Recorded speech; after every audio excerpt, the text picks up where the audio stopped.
Unemployment हमारे देश का सबसे बड़ा पॉलिटिकल और इकोनॉमिक इशू बन गई है।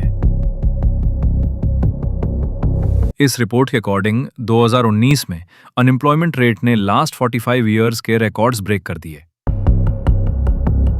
एक तरफ हमारे देश को engineers, doctors, lawyers, teachers in सब की ज़रूरत भी है, और दूसरी तरफ बहुत सारे लोग हैं जो एक्चुअली ये सब बनना चाहते हैं, तो फिर कमी कहाँ है? केरल, हमारे देश का मोस्ट एजुकेटेड स्टेट केरल, आज यूथ अनएम्प्लॉयमेंट में भी टॉप करता है with approximate 30% of youth unemployment. पर ऐसा है क्यों?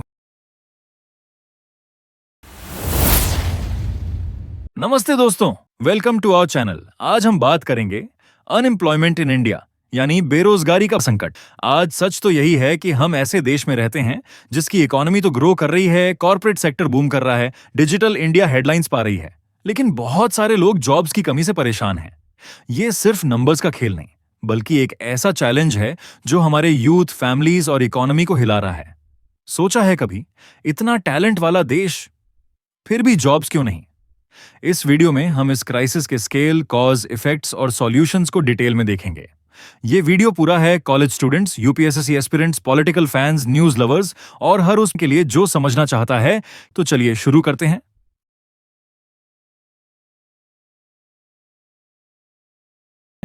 बेरोजगारी इंडिया में एक बड़ा इश्यू है।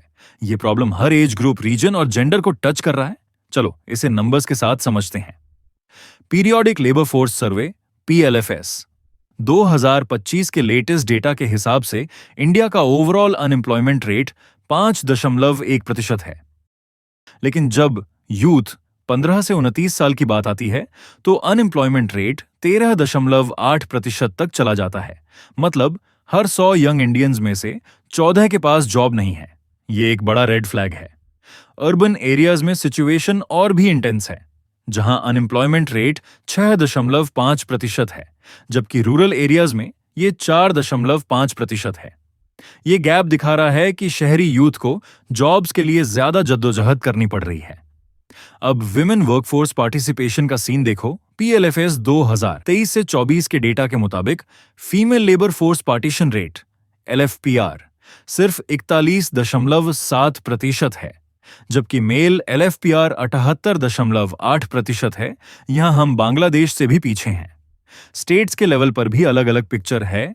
केरल में यूथ अनएम्प्लॉयमेंट रेट 29.9% है, जबकि गुजरात और मध्य प्रदेश में ये 3.2% के आसपास है। ये नंबर्स चिल्लाते हैं कि बेरोजगारी का इश्यू कितना सीरियस है और इसका असर हर कोई फील कर रहा है, खासकर हमारा यूथ जो देश का फ्यूचर है।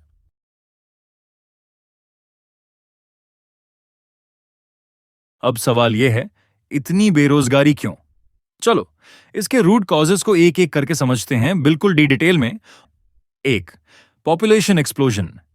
हर साल 1.2 करोड़ से ज्यादा यूथ जॉब मार्केट में एंटर करते हैं, लेकिन जॉब्स उतनी तेजी से क्रिएट नहीं हो रहे। ये एक सप्लाई डिमांड का बड़ा मिसमैच है।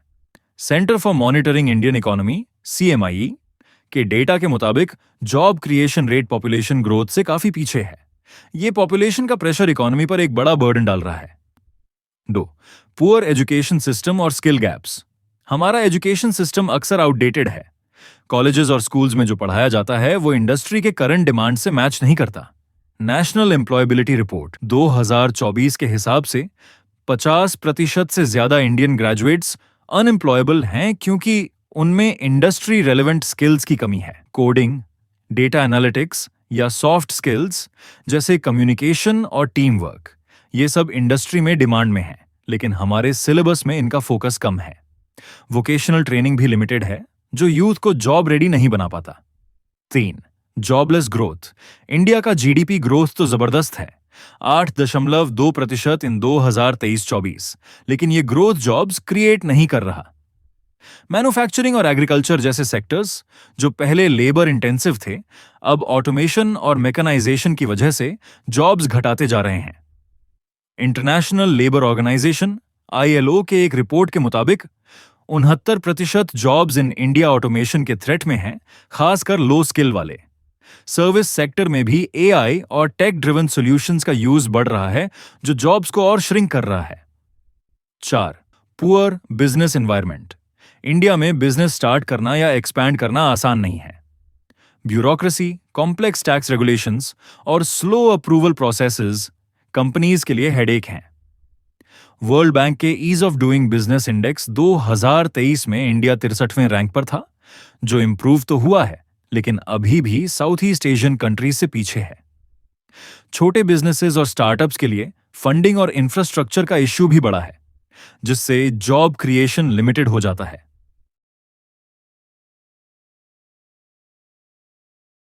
अब देखते हैं कि यह बेरोजगारी का असर कितना गहरा है। ये सिर्फ जॉबलेस होने का इश्यू नहीं है, बल्कि एक चेन रिएक्शन है जो सोसाइटी और इकोनॉमी को हिला देता है। बिना जॉब के लोगों का इनकम नहीं होता, जिससे बेसिक नीड्स जैसे फूड, हेल्थ केयर और एजुकेशन पर कॉम्प्रोमाइज करना पड़ता है। ये आर्थिक दबाव मानसिक स्वास्थ्य समस्याएं जैसे चिंता और डिप्रेशन को भी बढ़ाता है। फैमिलीज में टेंशन्स और डोमेस्टिक इश्यूज भी बढ़ जाते हैं। जब यूथ के पास काम नहीं होता तो फ्रस्ट्रेशन बढ़ता है। ये फ्रस्ट्रेशन कभी कभी क्राइम में बदल जाता है, छोटे क्राइम्स जैसे थेफ्ट से लेकर ऑर्गेनाइज्ड क्राइम तक। इसके अलावा सोशल अनरेस्ट जैसे प्रोटेस्ट्स और स्ट्राइक्स भी बढ़ रहे हैं, खासकर पॉलिटिकली सेंसिटिव रीजन्स में। Brain drain, educated youth specially from tier 1 institutes जैसे IITs और IIMs अब्रॉड जॉब्स ढूंढने लगते हैं। ये ब्रेन ड्रेन इंडिया के टैलेंट पूल को वीकन करता है और लॉन्ग टर्म में इनोवेशन और डेवलपमेंट को हिट करता है। इकोनॉमिक स्लोडाउन, जब लोगों के पास पैसा नहीं होता तो कंज्यूमर स्पेंडिंग कम होती है। ये बिजनेसेस के लिए डिमांड घटाता है, जो और लेऑफ्स का रीजन बन जाता है। ये एक विशियस साइकिल बन जाता है, कम जॉब्स, कम स्पेंडिंग और फिर कम इकोनॉमिक ग्रोथ।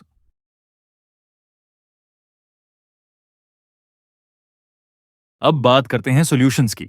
क्या कर सकते हैं हम इस क्राइसिस को टैकल करने के लिए?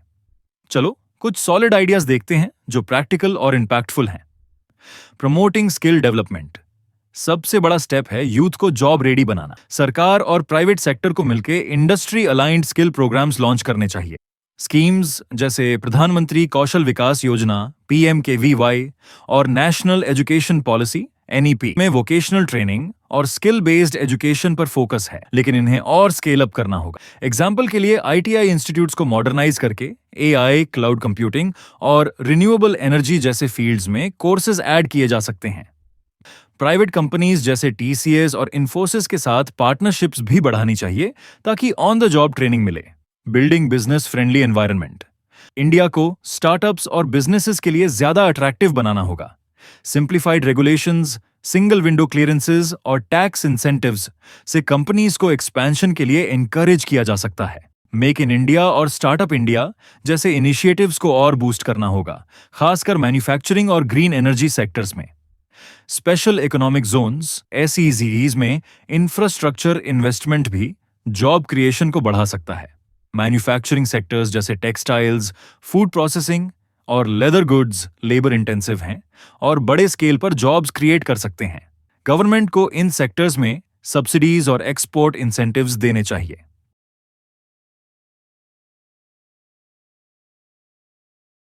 तो दोस्तों, ये थी अनएम्प्लॉयमेंट इन इंडिया की शॉकिंग रियलिटी। 5.1% ओवरऑल अनएम्प्लॉयमेंट और 13.8% यूथ अनएम्प्लॉयमेंट के साथ ये प्रॉब्लम देश के फ्यूचर को चैलेंज कर रहा है। Population explosion, skill gaps, jobless growth और ऑटोमेशन जैसे कॉजेज की वजह से ये क्राइसिस गहरा हो रहा है और इसके effects poverty, crime, brain drain और इकोनॉमिक स्लोडाउन हर कोई फील कर रहा है। लेकिन सॉल्यूशंस हैं skill development, business friendly policies, labour intensive sectors, digital inclusion और वुमेन एम्पावरमेंट। ये सब मिलके इंडिया को इस क्राइसिस से निकाल सकते हैं। ये वीडियो पसंद आया हो तो लाइक, शेयर और सब्सक्राइब करना ना भूलो। कमेंट सेक्शन में अपना ओपिनियन बताइए। ऐसे ही कंटेंटफुल वीडियोस के लिए चैनल को फॉलो करते रहिए। मिलते हैं अगले वीडियो में। तब तक कीप लर्निंग और कीप ग्रोइंग। जय हिंद।